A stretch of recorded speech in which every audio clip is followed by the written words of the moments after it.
Gojo and Sukuna are two of the most iconic characters in recent manga. Sukuna, who is mainly known for being the embodiment of evil, as well as having one of the most menacing auras seen in years. And Gojo, who is simply one of the coolest teachers with a very nice personality as well as a very unique ability. Both of them being the strongest with nobody else in the verse to even rival them. And on top of all this, the parallel between their characters is one of the greatest I've ever seen, with them being so similar and yet so different. In this video, we're going to dive deep into the characters of Gojo and Sukuna and discuss their personalities, mindsets, and perspective as the strongest, Kashimo being the final piece to express those perspectives. Even though I feel like Kashimo's potential as a character was completely wasted, it doesn't stop me from admitting that he played the role that he had to play in the story, but I will elaborate on that later. Let me know in the comments who you think is the better written character out of the two. If you enjoyed this video, don't forget to leave a like and subscribe, but only if you enjoy, and sponsor at the end of the video. With all this out the way, let's get into it. First thing first, we need to talk about why Gojo and Sukuna were never the same. Even though throughout the whole series they were portrayed to be very equal, those being the wild cards, those supernatural beings that are just above everything else. To put it in simple terms, one is needed to defeat the other. And while those two might have been equal in the past, the main difference between them is their mindset. No matter how we're looking at this situation, Gojo was bound to lose the fight against Sukuna. After his fight against Jogo, Sukuna explained strength to him, basically telling him that what was slowing him down was him worrying about that cause, and if he just decided to destroy everything for the sake of destruction, he could have even reached the level of Gojo. What Sukuna just described is his own mindset. Sukuna, while already being the strongest, is looking for ways to get even stronger and just destroy everything and do whatever he wants to do. Gojo, being the strongest, is looking for an opponent that can reach him. Gojo does not care about getting stronger than he already is. He doesn't care about destroying everything, and he has a goal, something he wants to fulfill. And even though his powers were supposed to give him the ability to accomplish anything, in the end it was that same power that was drawing a line between him and society. These same powers were the reason why Gojo could not understand anybody or be understood by anybody. And these are the same mindsets that they had when they came to this fight. For Sukuna, losing was not an option. Of course, he wasn't 100% sure that he was going to win, but he came here thinking to himself that the strongest was the perfect obstacle for him to evolve, meaning that he has to become stronger coming out of this fight. Gojo came to this fight to simply test his abilities against the strongest. In his mind, there was already a high chance of him losing, but Gojo had already accepted that fact. He was just looking for someone that could force him to bring out his full power, and losing against such an opponent would have been an honor for Gojo. Sukuna was not having any of this. Of course, Sukuna would have also been satisfied if he lost the fight, because we all know that Sukuna respects strength. Him losing to somebody after trying his best would satisfy him, as he would just find somebody that was just above him, but he did not walk into that place just to lose. Sukuna already had knowledge about Gojo's abilities, and he even had a plan to make sure that we'll come out victorious and stronger. Strength and freedom are all Sukuna cares about. Gojo, on the other hand, has things he wants to accomplish, but in the end he still wants to have a normal life. And this line during the fight against Sukuna says it all. My students are watching, so I'm going to try and look cool in front of them. Sukuna wasn't worried about the people watching. Gojo was fighting thinking about everybody else, and this wasn't even because he wanted to protect them. He just wanted to look good in front of them. He wanted his students to be proud of him. On the other hand, we have Sukuna calling Gojo an ordinary guy after he fell to the ground during chapter 230. At first, most people thought he was just trying to be disrespectful towards Gojo, but it all makes sense. Sukuna thought Gojo would be the perfect obstacle, the person that would either defeat him or force him to grow stronger. But right there, Sukuna was about to win the fight without having to evolve or even to use everything in his arsenal. Calling Gojo an ordinary guy means that he's no different from any of the opponents that he fought before. Being a little stronger doesn't mean anything if in the end he doesn't even create any results. We can see that Gojo also felt the same about the situation. During Gojo's false memories right before his death, he told Geto that his only regret was not pushing Sukuna enough. Gojo was satisfied because he got to lose against somebody stronger after giving his all. He felt sad for Sukuna that couldn't even gain anything from this fight. He didn't think that Sukuna was pushed far enough, but in his mind Sukuna was going to continue and be as bored as he was before. Right when we come back to reality, we have Sukuna explaining how everything went down, to then compliment Gojo, saying that he was the best opponent that he ever had, and that for as long as he lives, he would never forget him. This was the answer Gojo needed, because now he knows that not only he got his satisfaction, but he also allowed Sukuna to get his own satisfaction, which is why in the end they both won. Of course, Sukuna won the fight, but they both got what they wanted. Gojo finally found a person that can reach him, whether that person defeated him or not, and Sukuna finally found somebody that was strong enough to get him to another level. Just winning this fight would have been pointless for Sukuna. As he said himself, Gojo would have just been an ordinary guy and he was disappointed in his performance. And the reason why Gojo is not as strong as Sukuna is because of his mindset, because he doesn't care about strength. Gojo didn't even ask to be that strong. All he wanted was the ability to protect all he needed to protect. And of course he worked on his abilities in order to make them better, but it got to a point where he was just too strong for anybody else alive. The reason why Gojo calls himself the strongest isn't just because he wants to be cocky. The first reason for that is to honor his old partner, and the second reason for that is because it is the truth. Gojo knows that he's too strong and there is nothing even he can do about it. He is forced to live in society while there is a barrier pushing him away from this same society. Calling himself the strongest is just a way for him to remind himself that he's not the same as everyone else and that he would never be. Sukuna, on the other hand, reached this strength because that is what he wanted to reach. Even while being this strong, he still wants to grow stronger. This is why he was able to evolve when things mattered the most during the battle of the strongest. But even with everything I just stated, it all boils down to the same thing. They were both looking for an opponent that they can look at as a rival, for an opponent that they can respect, an opponent that they can admire. Gojo admires Sukuna for his strength, his brain, and everything else that allows him to win. Sukuna admires Gojo for being the only one to ever push him to get to this point. No matter what their goal is, in the end they just want to fight. This is the same thing with Kashimo's character. Even though Kashimo isn't as strong as the other two, it is easy to see how similar he is to those two. And the reason why he also didn't get to the level of Sukuna was because of his mindset. Kashimo was also the strongest in his era. He could never be satisfied because he never had any form of challenge, which is the reason why he agreed when Kenjaku asked him to reincarnate in the future, because that would give him the chance to fight Sukuna, the strongest. The problem here is that Kashimo was not looking for more strength either. Kashimo was just wandering with no purpose. In his mind, after seeing that nobody was on his level, he didn't bother to try and get stronger. He doesn't seek evolution like Sukuna did. And the reason why he isn't on the same level as Gojo is simply because he isn't as talented. Gojo is by far more talented than the other two, but Sukuna works in order to grow stronger and stronger. Kashimo being the same as Gojo but having less innate skill, of course he's not going to be on the same level as him. While being the strongest, Sukuna was looking for more strength. While being the strongest, Gojo was looking for somebody that could understand him. And while being the strongest, Kashimo was looking for answers, which is why he wanted to have a discussion with Sukuna. He wanted to understand how does he feel about just having nobody on his level. For Kashimo, everybody looked like a piece of dirt. No human had any value in his eyes. But Sukuna is still able to give value to things while being this strong, and his simple answer to it is that he doesn't care. Kashimo was really worried about the fact that he was too strong. Sukuna never saw a problem with that.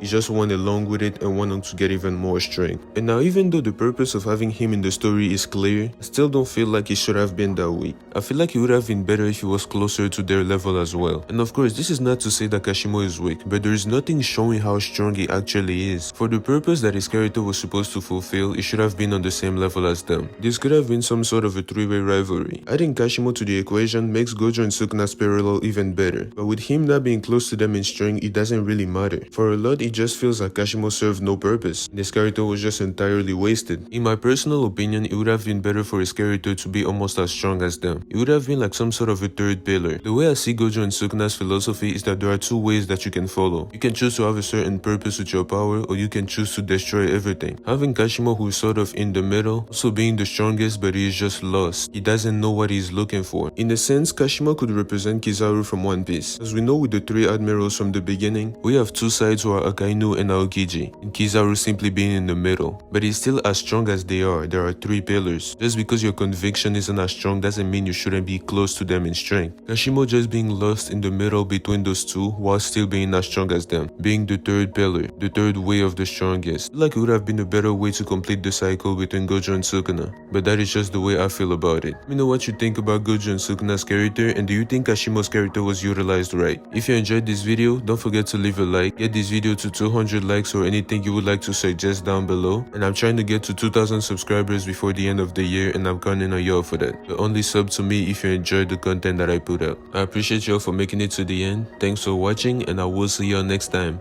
Peace. And if you're looking for any sort of anime clothing, accessories or more for a good price and good quality, look no further than Anime Express. They have merch from different series. Of course there's Jujutsu Kaisen, but you also have Dragon Ball, Bleach, Naruto, One Piece, Attack on Titan, and more. For example, this Sukuna compression shirt, look how cool and comfortable it looks, or even this Akatsuki bonnet. If you're interested in any of it, look at the link in my description. And by using the code GodlyOmen10, you can have 10% off on anything you buy. Hope you enjoyed, and thanks to Anime Express for sponsoring this video.